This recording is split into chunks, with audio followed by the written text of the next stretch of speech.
नमस्कार प्रिय विद्यार्थियों, आप सभी का आपके अपने YouTube channel today current information पर स्वागत है। आज हम इस वीडियो के माध्यम से क्लास 12 का भूगोल मॉडल पेपर जो संजीव डेसुर का 4 है वो हम सॉल्व करेंगे। इससे पहले 3 मॉडल पेपरों को हमने सॉल्व कर लिया है और बाकी के सब्जेक्टों को भी जो 3-3, 4-4 मॉडल पेपर हैं सॉल्व कर चुके हैं। अगर उन वीडियो को नहीं देखा तो प्ले लिस्टों में जाकर के अवश्य देखिएगा।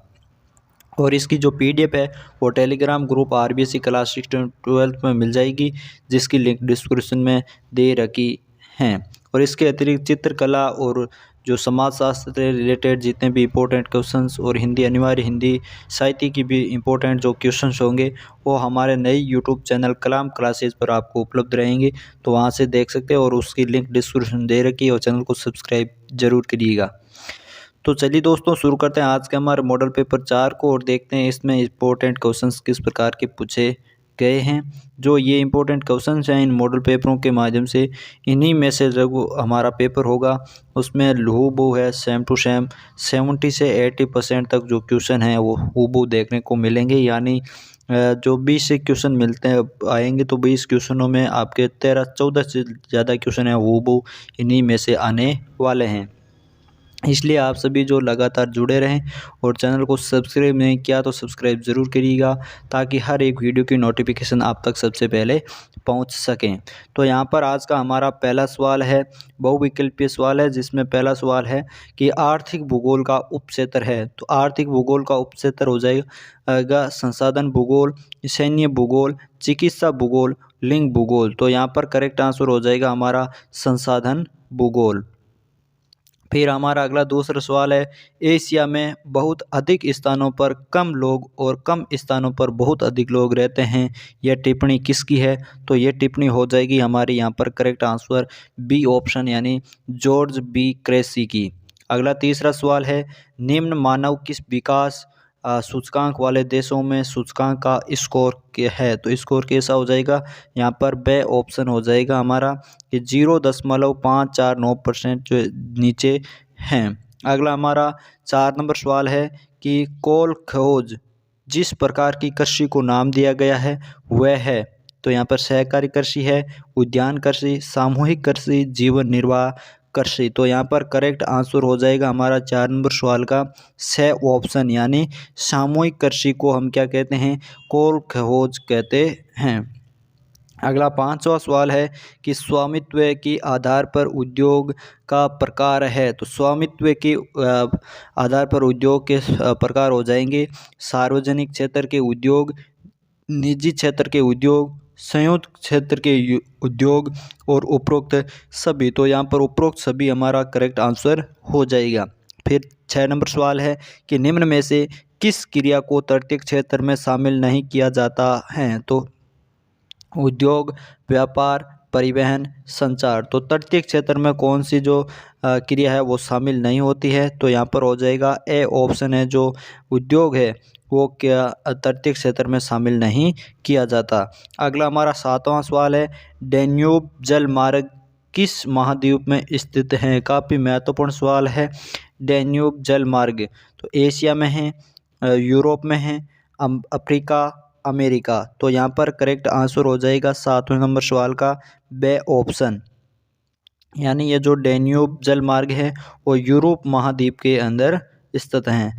अगला हमारा 8वां सवाल है कि ओपेक का मुख्यालय जिस शहर में स्थित है वह है वियना, अबादान, त्रिपोली, वाशिंगटन। तो यहाँ पर करेक्ट आंसर हो जाएगा 8वें नंबर सवाल का ए ऑप्शन, जो ओपेक का मुख्यालय है वो वियना शहर में स्थित हैं। अगला हमारा 9वां सवाल है, 2001 से लेकर के 2011 तक भारत की दशकीय वृद्धि दर कितनी है?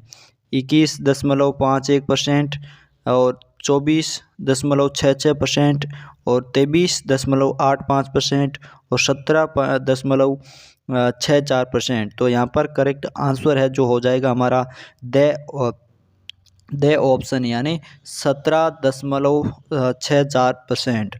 अगला हमारा 10वां सवाल है कि सन 2011 की जो जनगणना के अनुसार निम्नलिखित में से किस राज्य में नगरीय जनसंख्या का जो अनुपात है वो सर्वाधिक है? तो यहाँ पर तमिलनाडु, महाराष्ट्र, केरल, गोवा। तो करेक्ट आंसर हो जाएगा हमारा 10वें सवाल का द ऑप्शन यानी गोवा का है।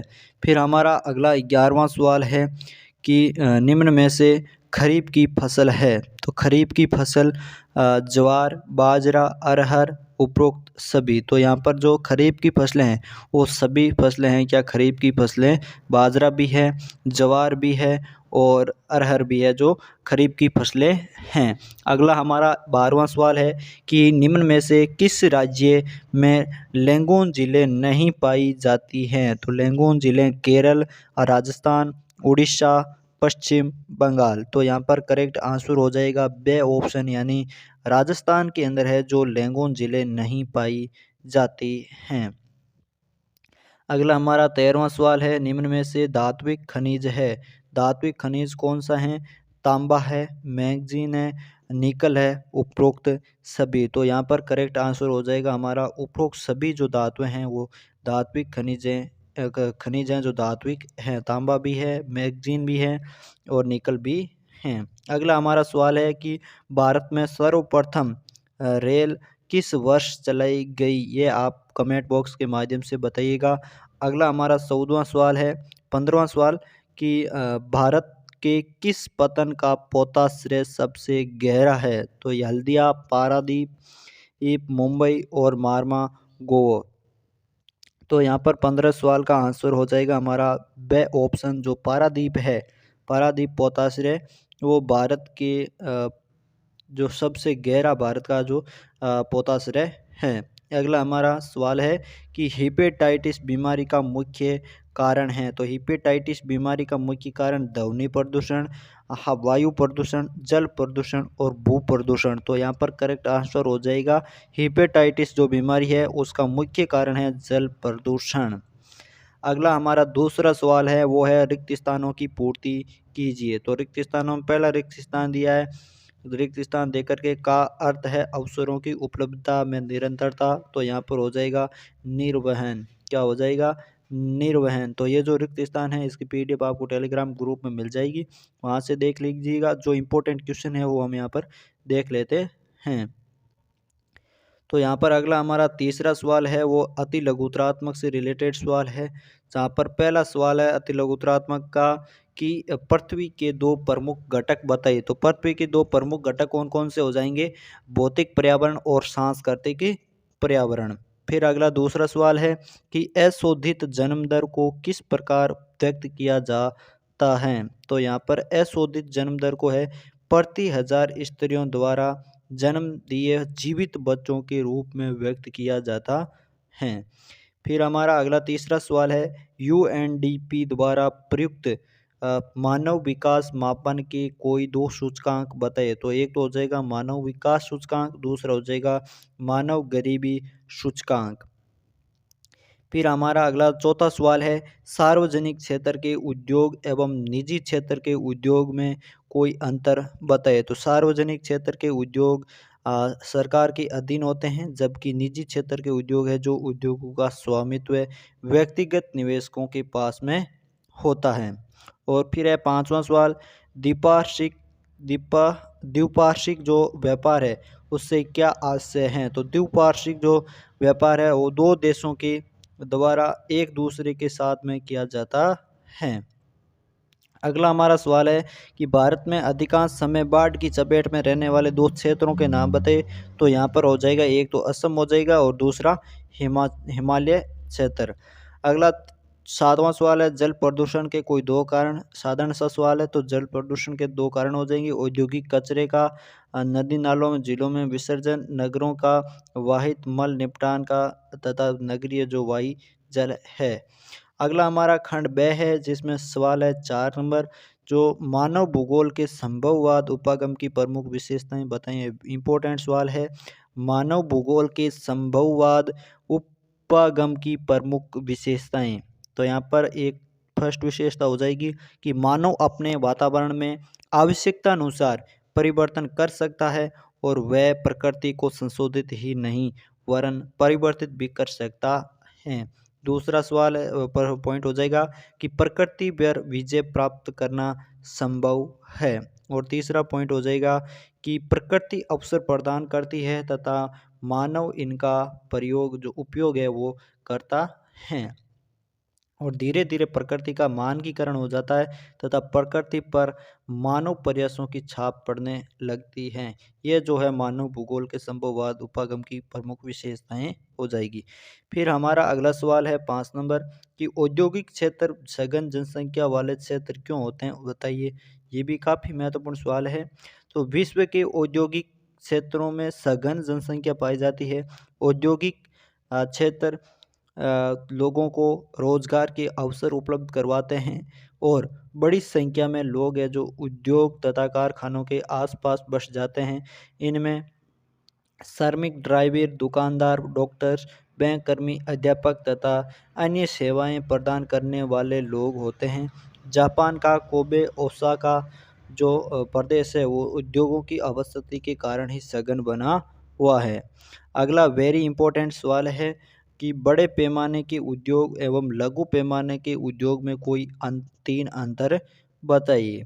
तो यहाँ पर बड़े पैमाने के उद्योग में तो हो जाएगा कि बड़े पैमाने के जो उद्योग है वो ऊर्जा चालित मशीनों से उत्पादन किया जाता है और दूसरी तरफ जो लघु पैमाने के उद्योग हैं इसमें हमारा पॉइंट हो जाएगा कि लघु पैमाने के जो उद्योगों में छोटी छोटी मशीनों से उत्पादन है जो किया जाता है।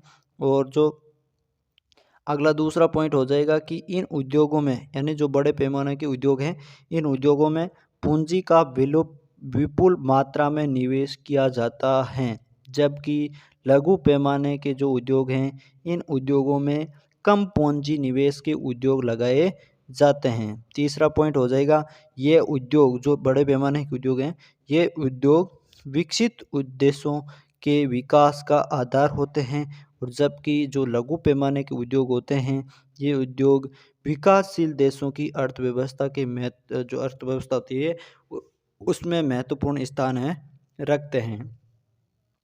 अगला हमारा सवाल है 7 नंबर कि विभिन्न प्रकार के भंडारों का उल्लेख कीजिए। तो विभिन्न प्रकार के भंडार यहाँ पर हो जाए उपभोक्ता भंडार जो फुटकर व्यापार में बृहत स्तर पर सबसे पहले नवाचार लाने का वाले उपभोक्ता सहकारी समुदाय आते हैं। दूसरा पॉइंट हो जाएगा कि विभागीय भंडार वस्तुओं की खरीद और भंडारों की विभिन्न अनुभागों में बिक्री के सर्वेक्षण के लिए विभागीय प्रमुखों को उत्तरदायित्व का प्राधिकार है जो सौंप देते हैं। और तीसरा पॉइंट हो जाएगा कि श्रृंखला भंडार जो ये अत्यधिक मिथ्या व्ययता यानी झूठा जो झूठ से हैं जो व्यापारिक माल खरीदते हैं और तथा यहाँ तक कि अपने विनिर्देश पर सीधे वस्तुओं का विनिर्माण करा लेते हैं और ये अनेक प्रकारकारी कार्यों में अत्यधिक कुशल विशेषज्ञ नियुक्त कर लेते हैं। अगला हमारा 8वां सवाल है, ये वेरी मोस्ट सवाल है कि व्यापार संतुलन से क्या अभिप्राय है और इसके प्रकारों का जो है संक्षेप में वर्णन कीजिए।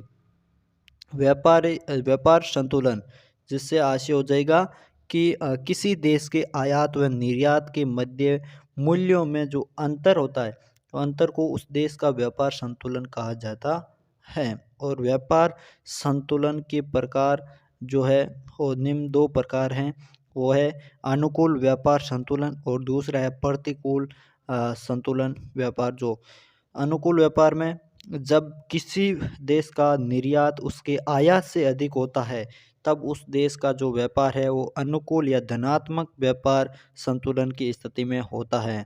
और प्रतिकूल व्यापार संतुलन में जब किसी देश का निर्यात मूल्य उसके आयात मूल्य से कम होता है तब वह देश व्यापार के प्रतिकूल या ऋणात्मक व्यापार संतुलन की स्थिति में होता है।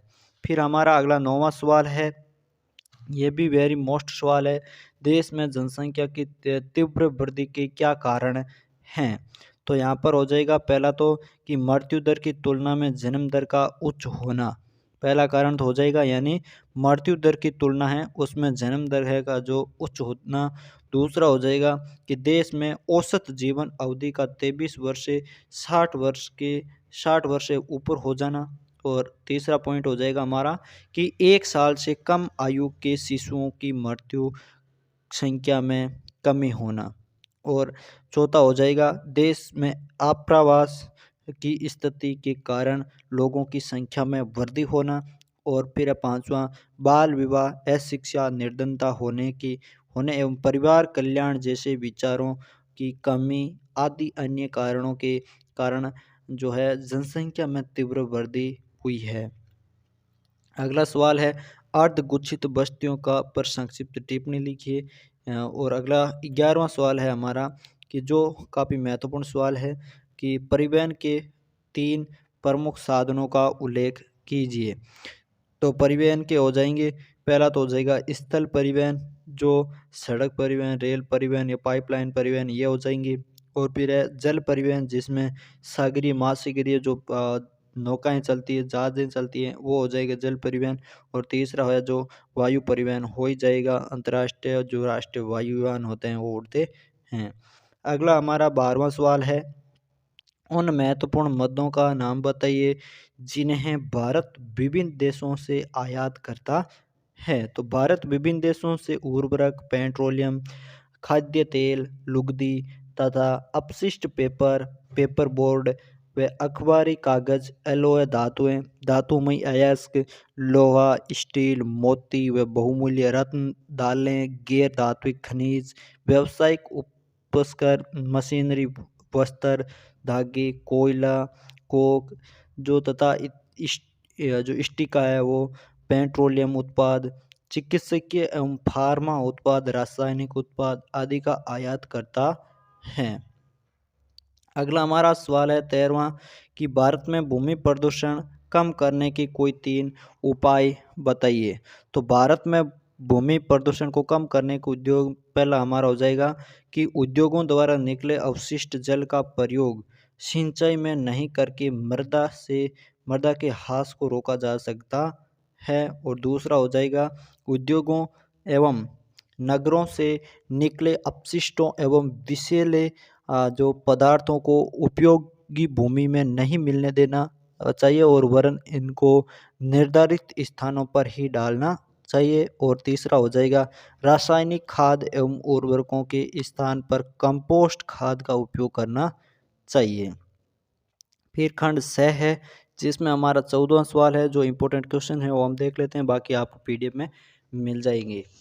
तो यहाँ पर 14वां सवाल है उत्तरी प्रशांत टिप्पणियाँ लिखनी है जो समुद्री मार्ग है, जिसमें उत्तरी प्रशांत समुद्री मार्ग और दक्षिणी प्रशांत समुद्री मार्ग पर टिप्पणी लिखनी है। और अथवा में राइन जल मार्ग पर संक्षिप्त टिप्पणी लिखिए या संक्षिप्त लेख लिखिए। तो अगला सवाल है हमारा 15वां सवाल कि भारत के निम्न परंपरागत ऊर्जा स्रोत पर टिप्पणी लिखिए। और अथवा है भारत के परंपरागत स्रोतों का टिप्पणी लिखिए। वेरी इंपॉर्टेंट क्वेश्चन है ये, भारत के परंपरागत ऊर्जा स्रोत और भारत के अपरंपरागत ऊर्जा स्रोत। तो परंपरागत में तो हो जाएंगे कोयला हो गया, पेट्रोलियम हो गई, प्राकृतिक गैस ये हो जाएंगे। और जो भारत के अपरंपरागत है जो नाभिकीय ऊर्जा हो गई, सौर ऊर्जा हो गई, पवन ऊर्जा हो गई, ये जो है अपरंपरागत स्रोतों के अंदर आ जाएंगे। अगला हमारा सवाल है 16वां सवाल कि पर्वतीय क्षेत्र विकास कार्यक्रम पर टिप्पणी लिखिए। और अथवा में सतत पोषणीय विकास, दोनों ही क्वेश्चन है, वेरी इंपॉर्टेंट क्वेश्चन है, इनको अच्छी तरीके से देख लीजिएगा। और अगला हमारा 17वां सवाल है वो आधुनिक बड़े पैमाने पर होने वाले विनिर्माण की विशेषताएं बताइए। और अथवा में उच्च प्रौद्योगिकी विकास की संकल्पना, उद्योग की जो संकल्पना है उसकी प्रमुख विशेषताएं। तो यहाँ पर जो उच्च प्रौद्योगिकी उद्योग की संकल्पना है वो उसकी प्रमुख विशेषताएं, काफ़ी महत्वपूर्ण सवाल है। अगला हमारा 18वां सवाल है वह भारत कृषि के प्रमुख प्रकारों का वर्णन कीजिए। और भारत की प्रमुख रेशेदार फसलें कपास तथा जूट का वर्णन कीजिए। दोनों ही महत्वपूर्ण है, जो का प्रश्न है जो महत्वपूर्ण है। तो ये हमारे इम्पोर्टेंट क्वेश्चन थे। 19वां और 20वां सवाल आपके हैं जो मानचित्र से रिलेटेड है। जो 19वां सवाल है वो विश्व का मानचित्र हो जाएगा और जो जिसमें आपको दर्शाने हैं कि अनाज कृषि वाले देशों के नाम, यहाँ पर कोई से भी आपसे पूछा जा सकता है। और भारत के मानचित्र के अंदर सूती वस्त्र उद्योगों को दर्शाइए। जैसे विश्व के मानचित्र में आपको दर्शाने हैं रूस, कनाडा, मेक्सिको, संयुक्त राज्य अमेरिका। और सूरत कानपुर, मैसूर, ग्वालियर, ये भारत के मानचित्र में आपको दर्शाना है। तो इस प्रकार से आपको मैपिंग भी भरना आना चाहिए। तो ये था हमारा मॉडल पेपर 4 भूगोल का। कैसा लगा कमेंट करके ज़रूर बताइएगा। इसमें जितने भी इम्पोर्टेंट क्वेश्चन थे हमने देखे हैं, और इसके अतिरिक्त जितने भी इम्पोर्टेंट क्वेश्चन हो गए वो हम अलग से वीडियो के माध्यम से आपको बता देंगे। इसलिए चैनल को सब्सक्राइब ज़रूर करिएगा और इस वीडियो को अपने दोस्तों तक भी शेयर करें और लाइक ज़रूर करें। तो मिलते हैं और ऐसे नए वीडियोज़ के साथ, तब तक के लिए धन्यवाद। जय हिंद, जय भारत।